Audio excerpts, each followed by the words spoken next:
ජීවය බිහිවන කාලේ හැම මලක්ම පිපේ තියෙන්නේ වසන්ත කාලේ විතරයි.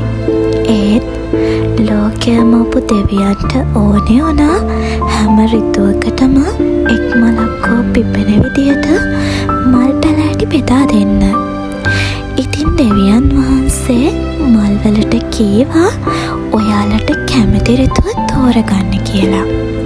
සමහර මල් මට ඕන කිනිමැලයක් වගේ හිරුගේ උණුහුම කියමින් ගිම්හානයත්, මට බෝනෑ රතු පාට කොළහලන මේපල් ගස් කියමින් හේමන්තය තෝරගත්තා. හුඟක් මල් වසන්තේම නතර වෙන්න තීරණය කළා. ඒත් කවුරුත්ම සිසිරේ තෝරගත්තේ නෑ. මිදුණු නිසරු බස් ඇති සිසිර පොළවේ පැලවෙන්න කිසිම කෙනෙකුට උවමනා වුණේ නෑ.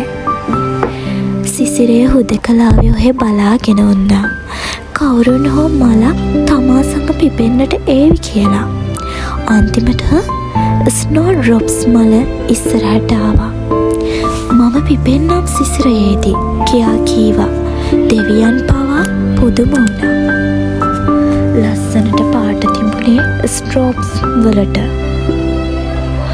අඳුර සිසිරයේ ඉරේලිය නැති නිසා ඒ මලට සියලු පාට අත්හරින්න වෙනවා. මල්වලට පාට අරන් ආවේ උණුහුම් හිරු එළිය. ඒත් සිසිරයට උණුහුම් හිරු එළිය නැහැ. ඉතින් ස්නෝ ඩ්‍රොප්ස් මල හිම සුදු පාට වෙන්න තීරණය කළා. ඇල්ප්ස් කඳුකරයේ ගැඹුරු වනාන්තරයක් මැත්තේ සීත ඍතුවට විතරක්ම පිපෙන්න පටන් ගත්තා. මේ මං කියුවේ Forget Me Not පොතෙන් අහුලගත්ත වචන කීපයක්. කාලයක් තිබුණා මේ පොත රැල්ලට සමාජ කියවපු. ඒ රැල්ල ඇතුළ හිර නොවී මම එදා මේ පොත කියවුවේ නැහැ. ඒත් මට දැන් දැනෙනවා ඒකට හේතුව. මං අද මේ පොත කියවුවේ මට ඕනම වෙලාවට. ජීවිතේ කටුකම කාර්තුවලදී ජීවිතය කියන්නේ මොකක්ද කියලාවත් හරියට තේරුම් ගන්න බැරිව ඉන්න දවසකදී මට මේ පොත හම්බුණා.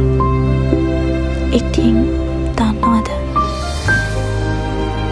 හිත හීල් වෙන මායාකාරී හැඟීම් රාශියක්ම මේ පොතේ අන්තර්ගත වෙලා තිබුණා. ඉතින් ඕලමයෝ ජීවිතේ හරිම දේ ලැබෙන්නේ හරිම වෙලාවෙදී. ඉතින් සතුටින් ඉන්න. හරිම දේ හරි වෙලාවෙදී ඔයාටත් හම්බෙනවා.